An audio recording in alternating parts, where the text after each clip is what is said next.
এক অযোগ্য ব্যক্তিদের মাধ্যমে এই উপদেষ্টা পরিষদ গঠিত হয়েছে। এই উপদেষ্টা পরিষদ আজকে আমাদের কাছে মনে হচ্ছে অভিশাপ। প্রধান উপদেষ্টাকে নিয়ে কারো প্রশ্ন নয়, আমরা তাকে শ্রদ্ধা করি, ভক্তি করি, কিন্তু একজন ব্যক্তির পারফরমেন্সের মাধ্যমে কোনোভাবেই খেলায় জেতা যায় না। তিনি হয়তো সাময়িক উত্তেজনা সৃষ্টি করতে পারেন, মানে জেতার একটি অবস্থা তৈরি করতে পারেন 4 ছক্কা মেরে। প্রধান উপদেষ্টা মাঝে মধ্যে 4 ছক্কা মারতেছেন, মনে হচ্ছে আমরা জিতে যাব, রাষ্ট্র সংস্কার হবে, গণহত্যার বিচার হবে, কিন্তু বাকিদের পারফরমেন্স কোথায়? বাকি উপদেষ্টাদের কাজ কোথায়? কোন কাজ দৃশ্যমান আছে? অনেক উপদেষ্টার নাম এখনো পর্যন্ত এখানে অনেকে বলতে পারবে না, পারবেন না? অনেক উপদেষ্টার নাম আমিও জানি না, আপনিও জানেন না, কি কাজ করতেছে সেটাও জানি না। এইভাবে তো ভাই হয় না। আপনারা অন্তর্বর্তীকালীন সরকার, সবার অন্তরের ভিতরে থাকবেন, কিন্তু অন্তরের মধ্যে না থেকে আজকে বাইরে থাকতেছেন, ঘৃণার পাত্র হইতেছেন। আমরা চেয়েছিলাম একটি জাতীয় সরকার, গণ অধিকার পরিষদের পক্ষ থেকে আমরা দাবি করেছিলাম জাতীয় ঐক্যমতের সরকার। এনসিপি এখন দাবি করে তারাও চেয়েছিল। তো তারা যেহেতু চেয়েছিল সেই সময় কেন বললো না? এখন তো ফটর ফটর করে কত বড় বড় কথা বলে, তো তখন কেন চাইলো না? এখন বলে গণপরিষদ নির্বাচন। আরে ভাই, তোমরা যখন শপথ নিলা কেন বললা না এই দামি রাষ্ট্রপতি, হাসিনার রাষ্ট্রপতি, তারাও তো শপথ আমরা নিব না, অবৈধ রাষ্ট্রপতি। তখন তোমরা অবৈধকে বৈধ বানাইছো, আর এখন 9 মাস পরে এসে কও যে ও তো অবৈধ। এটা কি হয়? তখন সংবিধান কেন বিলুপ্ত ঘোষণা করো নাই? তখন তো দরকার ছিল যে সংবিধানকে স্থগিত করে শপথ নেওয়া, নতুন একজন রাষ্ট্রপতি নির্ধারণ করে। সেটি তো হয়নি। এখন নতুন নতুন বয়ান সামনে এনে মূলত নির্বাচনকে কালক্ষেপণ করার একটি ষড়যন্ত্র শুরু হয়েছে।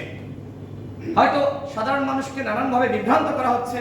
আমাদের কিছু অ্যাক্টিভিস্ট বন্ধুরা রয়েছে, কিছু রাজনৈতিক বিশ্লেষক বন্ধুরা রয়েছে, আমাদের দেশের সাধারণ মানুষকে ভুল বোঝাচ্ছে। আমি তাদেরকে বলবো যে আপনারা বলেন তো, নির্বাচন ছাড়া আর কি সমাধান আছে? নির্বাচন ছাড়া আর কোন প্রক্রিয়ার মাধ্যমে দেশ গণতান্ত্রিক পথে যাত্রা শুরু করতে পারে?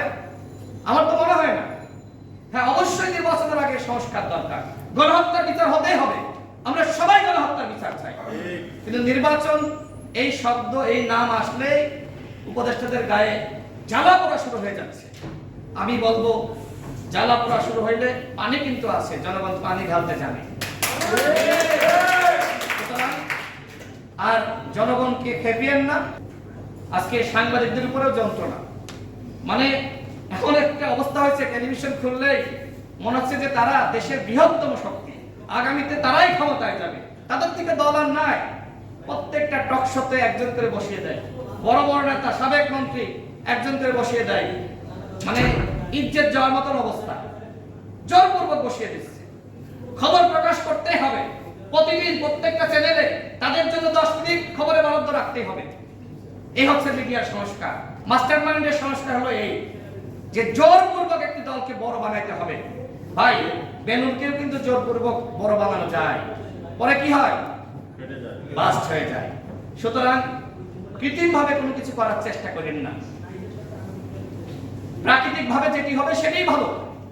সর্বশেষ বলবো, সাংবাদিক ভাইরা এখানে আছেন, বলা হলো যে গণমাধ্যমের সংস্কার করা হবে। আপনাদের কাছে আমার প্রশ্ন, 10 মাসে সাংবাদিকদের কল্যাণে কি করা হয়েছে? তাদের বেতন বৈষম্য দূর হয়েছে? চাকরির নিরাপত্তা নিশ্চিত করা হয়েছে? হয়নি তো।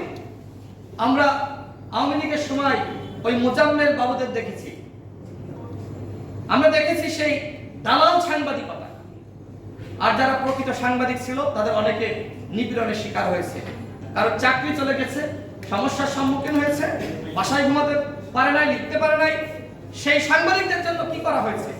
10 বছর সাংবাদিকদের সংস্কার হয়নি, গণমাধ্যমের সংস্কার হয়নি, কোনো পরিবর্তন করা হয়নি।